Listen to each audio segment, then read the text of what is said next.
Hey people, Pranksterman here. I'm doing the third part of my videos, testing 10SI, 12SI alternators. I got my test equipment all set up. I'm going to be using my A.P.U to do the test, using my Jeep for the battery. And let me show you my A.P.U first, show you how I did it. 6-horse Tecumseh. Built the motor up from 2 different engines. It's got a key start. It's got a pull string on it.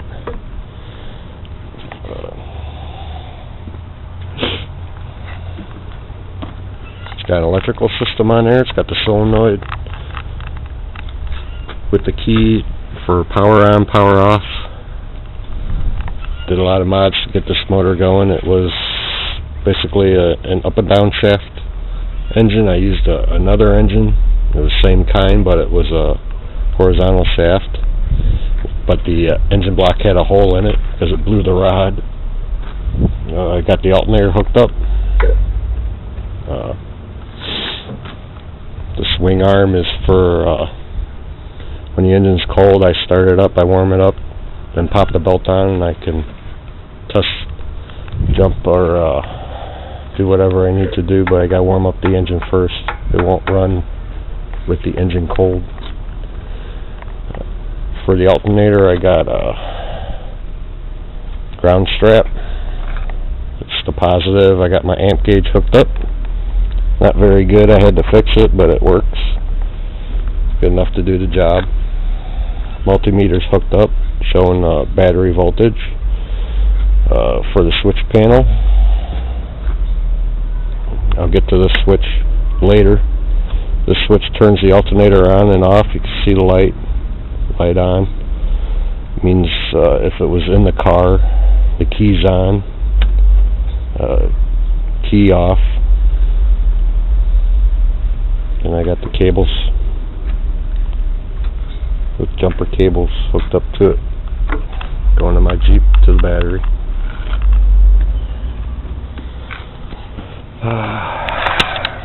The first test, when I first bolted this alternator on, it didn't jump up right away.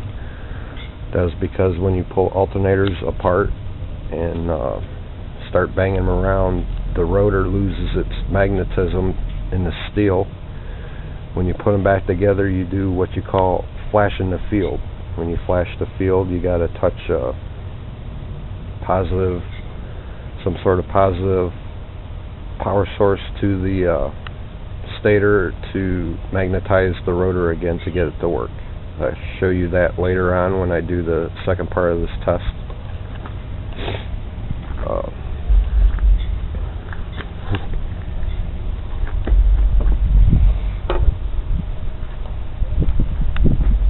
So let's get started.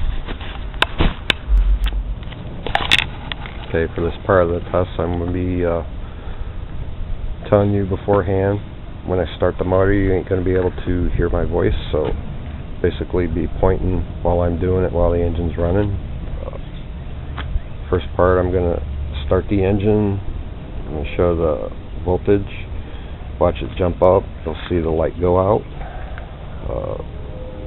Watch the amp gauge, and I'll full field the alternator, let you know that it's working. Show you how to full field the alternator through the little hole in the back. Then the test will be done. Then I'm going to take the alternator apart, put another stator in there, a lower amp stator, then test that one, and I'll show you how to flash the field. When you pull alternator apart, its magnetism in the rotor, you need to flash the field to get it going again. That's usually after you rebuild it or take the casings apart. So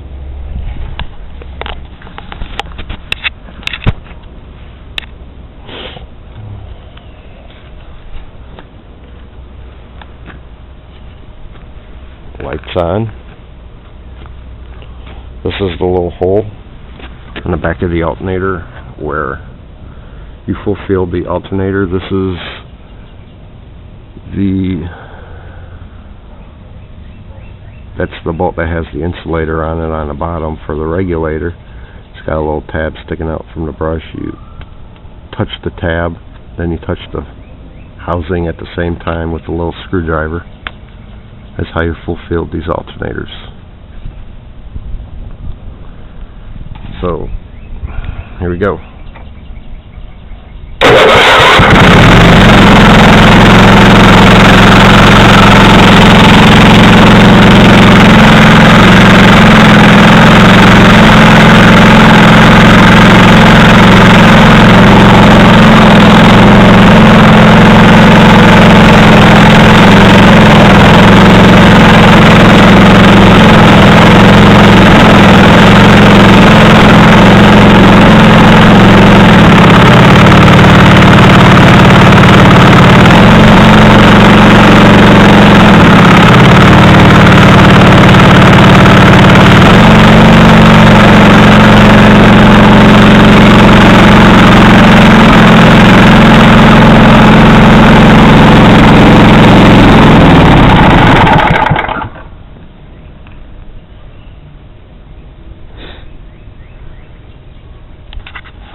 Notice that when I fulfilled the alternator, it jumped up to 18 volts, and then when I let go, it jumped down to 14 and a half, which is usually what these alternators run at when there's zero load on them. When they're in a vehicle, they run about 13 and a half on the gauge, but that's because when the engine's running in a car, you're using power, so the voltage is going to be low.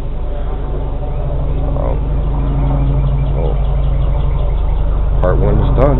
Next part is taking apart the alternator and putting a lower amp stator in there and retesting it, and I'll show you how to flash the field then. Bye. Okay, we're in the basement. I got the alternator all tore apart. This is the stator I'm going to be putting in there. It's blue. This is the one that came out of there. Side-by-side comparison, they're almost identical except for the wiring on this is a little thinner than this, so this is going to be a lower amp stator. I'm going to test this, get a base rating of how it puts out before I do the modification. The modification should produce 40% more amps with the same stator just by rewiring it. Basically, where they connect right here, I'm going to cut this off and separate the wires and show you how to rewire it to where it'll give you 40% more amps.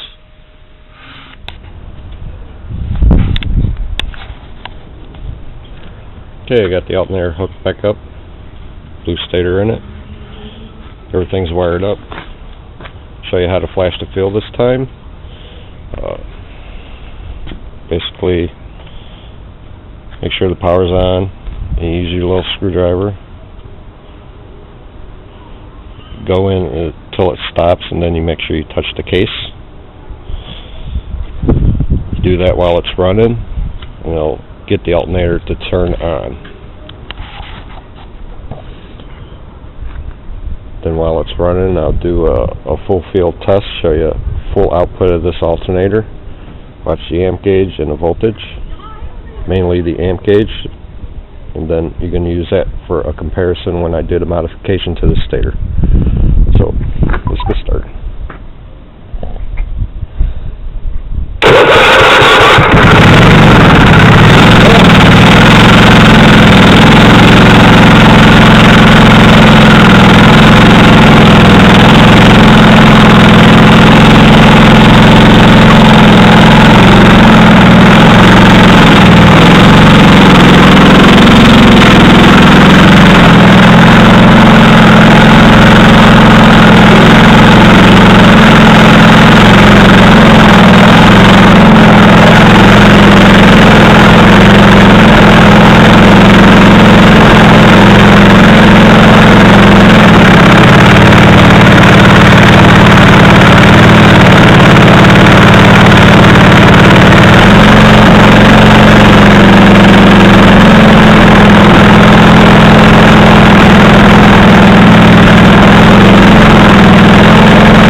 okay. It didn't have to flash the field that time.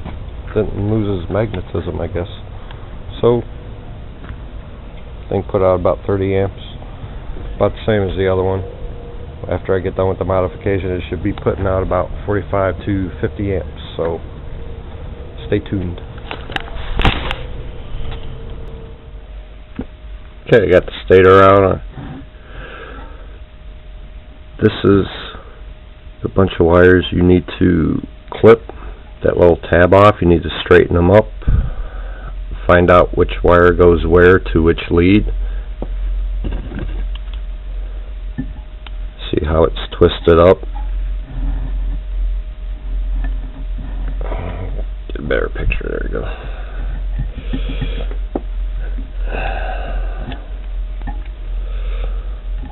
You want to cut those wires as long as you can.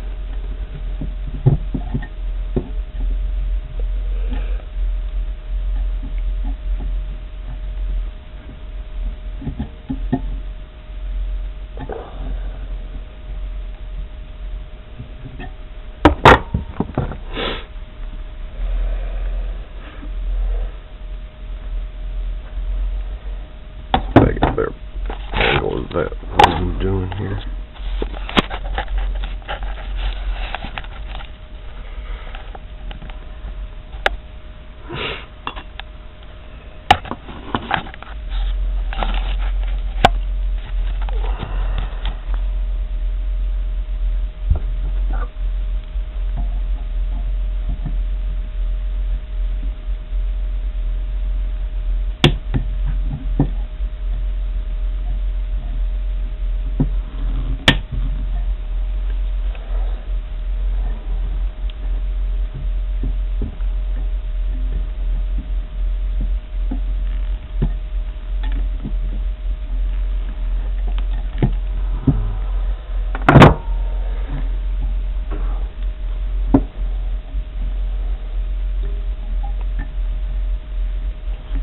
Straighten the wires out. Try not to bend them. These wires are solid copper. You bend them too much, they'll just break.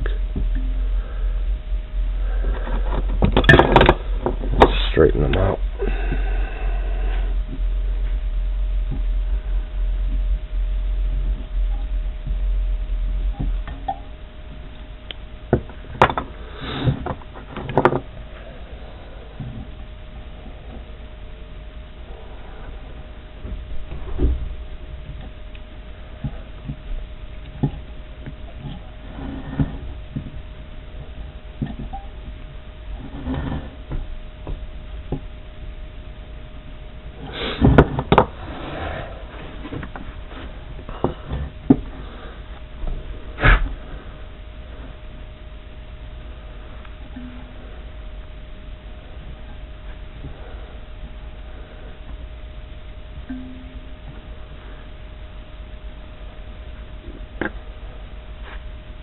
Okay, you got 1, 2, 3 leads, and then these are the terminals that bolt to the rectifier.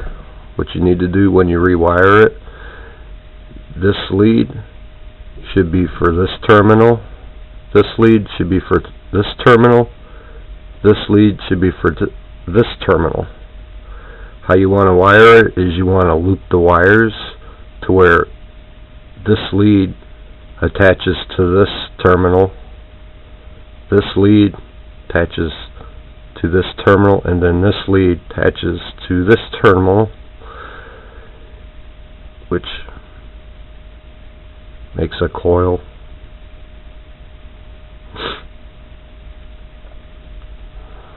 Which loops the wires, basically.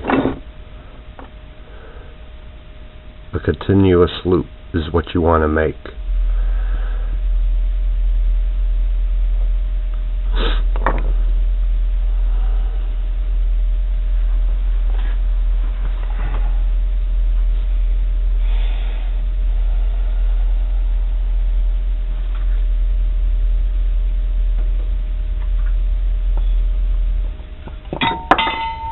There's some wire.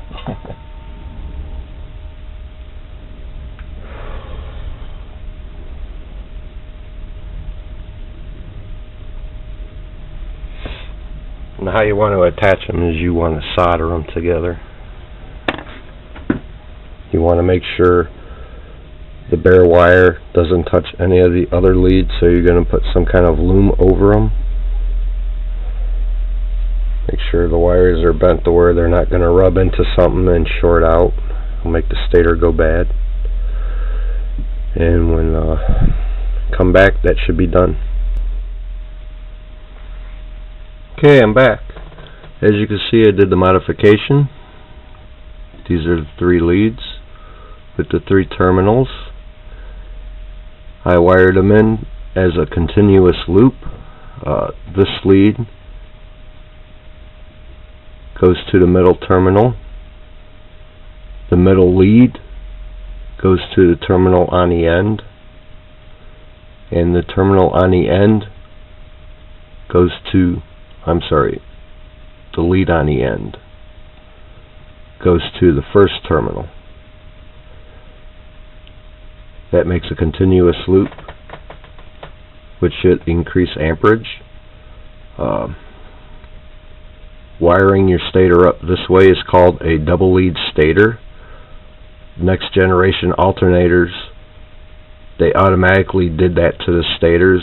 When you look at the alternator where the stators go into the rectifier, you will see that 2 wires instead of 1 wire goes into the rectifier.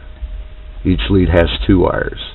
That's how you could tell that this modification is already built into the stator of the newer alternators. So I'm going to put this alternator back into the, I'm going to put the stator back into the alternator, put it back together. But before I do that, I want to show you how I'm fulfilling these alternators. This brush right here, it's got this tab on the end here. This is what you touch through the hole.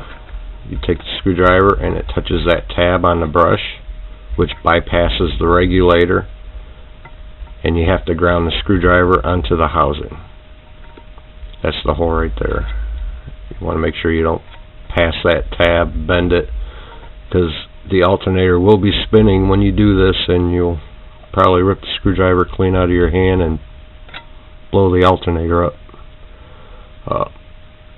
I also did a modification on my alternator that I use for jumping cars. I put a ring terminal under this insulator and ran a wire outside the alternator housing. That way I don't have to shove a screwdriver inside to fulfill the alternator.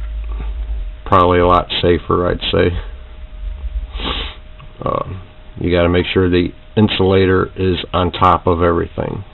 You don't want this bolt grounding out into the housing. That's why the insulator's there. You're basically bypassing the regulator as if the insulator wasn't there. So I'll put the alternator back.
did there. I tested the alternator.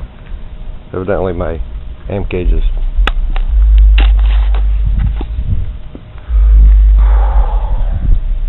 So I just did the modification.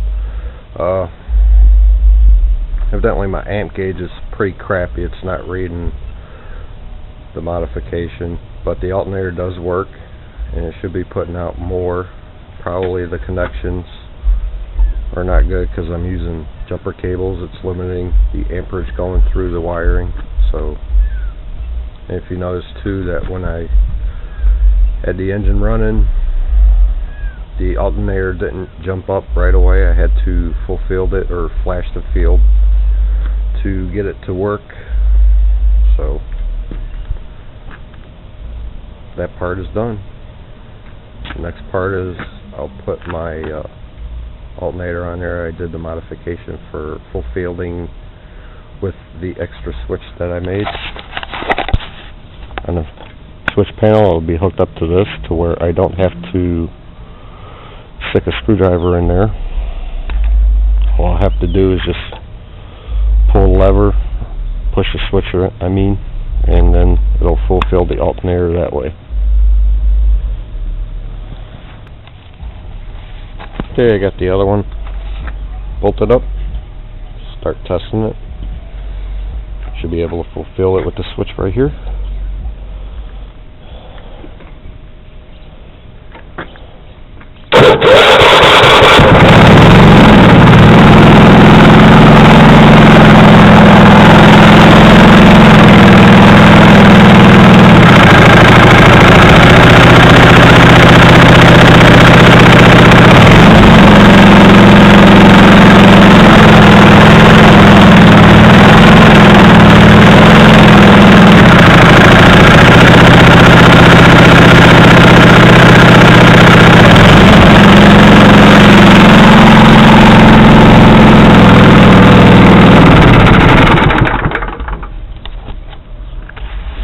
Okay, that was a successful test.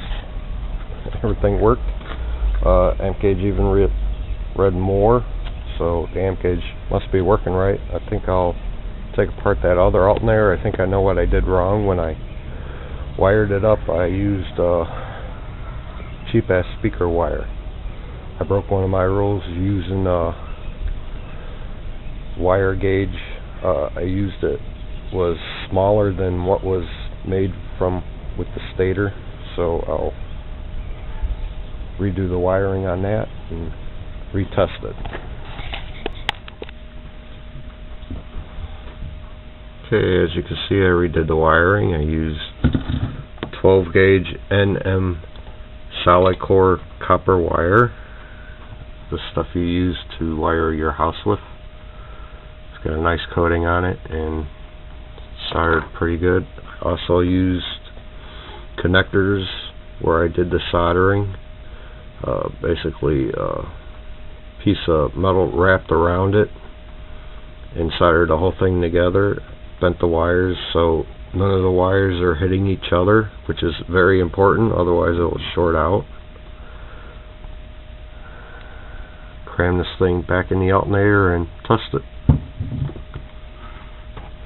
Oh, this is the wire I used before. Cheap ass speaker wire. This is strand wire, which is probably why the thing wasn't putting out the way it was supposed to. I think it actually put out less using this wire than this 12 gauge, and the wire in the stator is smaller than the 12 gauge, so this should work out pretty good. Okay, got it all hooked up. Turn the alternator on. Let's get testing.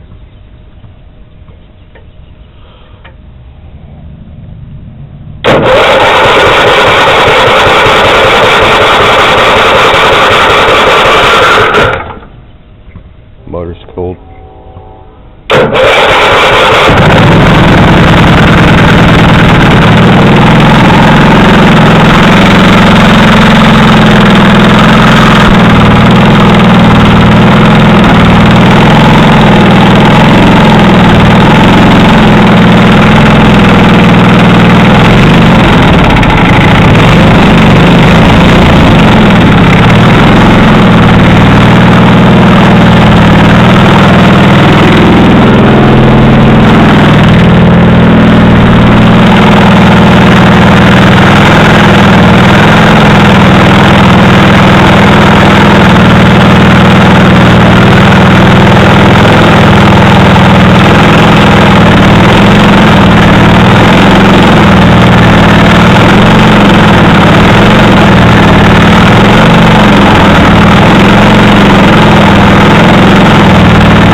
I guess it's just a crappy amp gauge.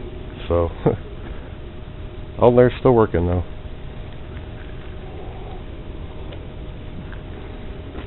Well, I guess that's it. I'm done for tonight. It's getting dark. Okay, all 3 videos are done. I'm done for tonight. It's dark out. Alternators, they both work. They're all tested. Showed you how to tear them down, go through the parts. The only thing I didn't show you how to test was the regulators. The regulators, basically, if the light goes out or the light goes dim, the regulator's working. If you don't have a light, then the regulator's not working, which means it's either the regulator or the rotor. It's bad. Stator modification kinda worked. The alternator tested good. Just couldn't show that the amperage, the extra amperage you're supposed to get because of that crappy amp gauge. Amp gauge I think I had for like 20 fucking years, sitting down here in a basement in a damp, cold place. Worst fucking place it could be. I had to take it apart just to get it to work. I know it's working kinda, but it's not working accurately because that alternator, the black one, should be putting out about 80 amps, and that gauge read like 45 amps. So at the end of this video, I'm going to take a snapshot of the stator with the wiring modification. I know it works. Plus wiring diagrams of how to get those alternators to work. I did these videos because those alternators are pretty versatile. You can put them on anything and everything, take them apart, fix them pretty easy, put them back together, and those things last forever. I think the ones I have had are like at least 10 years old and they're still working. That 10SI is crusty as hell and it's still working. Bearings are rough and it's still working. So rate the video, like it, hate it. If it's useful, get out and do something like everybody says.